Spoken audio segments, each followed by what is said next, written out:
Vasco D gamma एक खोजी नाविक थे। उनका जन्म 1460 में पुर्तगाल में हुआ था। वो पहले व्यक्ति थे जिन्होंने अफ्रीका महाद्वीप का चक्कर लगाकर यूरोप से भारत पहुंचने में सफलता हासिल की थी।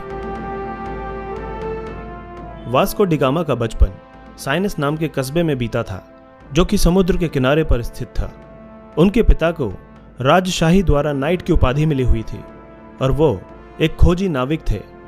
वास्को डी गामा ने आगे चलकर अपने पिता का ही व्यवसाय चुना और वो भी समुद्र में यात्रा के लिए जा रहे जहाजों की कमान संभालने लगे। भारत के मसाले यूरोप में बहुत ज्यादा लोकप्रिय थे, लेकिन उस समय यूरोप वासियों को भारत जाने वाले जिस इकलौते रास्ते के बारे में पता था वो जमीन से होकर जाता था। ये रास्ता राजनीतिक मुश्किलों से भरा होने के साथ साथ काफी खर्चीला और खतरनाक भी था। पुर्तगाल के राजा का विचार था कि अगर वो समुद्र के जरिए भारत जाने वाले किसी रास्ते के बारे में पता लगा लें तो वो यूरोप में मसालों के व्यापार से काफी ज्यादा अमीर बन सकते हैं। उस समय समुद्र के जरिए यूरोप से भारत पहुंचने का विचार एक अन्य पुर्तगाली खोजी बार्टोलोमियो डियाज द्वारा दिया गया था। उन्होंने केप ऑफ गुड होप की खोज की थी, जो कि अफ्रीका महाद्वीप के बिल्कुल दक्षिण में स्थित समुद्र तट पर बसा एक स्थान था। माना जाता था कि वहां से पूर्व की ओर जाने वाले जहाज भारत पहुंच सकते थे।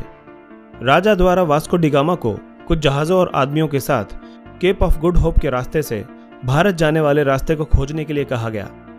साथ ही उन्होंने ये भी कहा कि अगर व्यापार के नए मौके हाथ लगें तो उनके बारे में भी पता लगाएं। वास्को डी गामा 8 जुलाई 1497 को 4 समुद्री जहाजों और 170 आदमियों के साथ पुर्तगाल के तट से रवाना हुए। पहले वो दक्षिण की तरफ केप ऑफ गुड होप की ओर गए और 22 नवंबर को वहां पहुंच गए। इसके बाद वो अफ्रीका के तट के साथ साथ उत्तर की ओर बढ़े और रास्ते में व्यापारिक बंदरगाहों पर पड़ाव डालते गए। 14 अप्रैल 1498 को मालिंदी बंदरगाह पर पहुंचने पर उन्हें वहां के एक स्थानीय नाविक से भारत की ओर जाने वाली दिशा के बारे में पता चला। इसके बाद मॉनसून हवाओं की सहायता से वास्को डी गामा का खेमा भारत की ओर चल पड़ा और 20 मई 1498 को भारत के केरल राज्य के कालीकट नामक स्थान पर उन्होंने अपने कदम रखे। कालीकट को मलयालम भाषा में कोझिकोड भी कहा जाता है।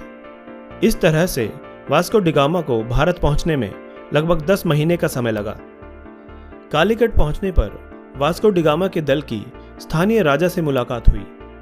वास्को डी गामा ने राजा से व्यापारिक सहूलियत लेने की कोशिश की, लेकिन उनके मुस्लिम दरबारियों ने इस काम में अड़चन पैदा की। ये इसलिए क्योंकि पुर्तगाली ईसाई थे। अगस्त 1498 में वास्को डी गामा ने अपने देश की ओर वापसी का रास्ता पकड़ लिया, लेकिन वापसी का यह रास्ता विपरीत मौसम की वजह से काफी खराब रहा और उनके दल के आधे से ज्यादा व्यक्ति बीमारियों की वजह से मारे गए। लेकिन देश वापस पहुंचने पर वास्को डी गामा का जोरदार स्वागत हुआ, क्योंकि उन्हें जिस काम के लिए भेजा गया था वो उन्होंने पूरा कर दिया था। बाद में उन पर कई इनामों की बरसात की गई। इसके बाद वास्को डी गामा को 2 बार और भारत जाने का मौका मिला। उन्हें भारत जाने वाले समुद्री दल का मुखिया बनाकर भेजा गया था। उनकी इन यात्राओं से पुर्तगालियों का भारत के साथ व्यापार काफी बढ़ गया था और साथ ही साथ उनकी शक्ति भी काफी बढ़ गई। तीसरी बार भारत पहुंचने के कुछ समय बाद ही वास्को डी गामा की मलेरिया की वजह से 23 दिसंबर 1524 को मृत्यु हो गई।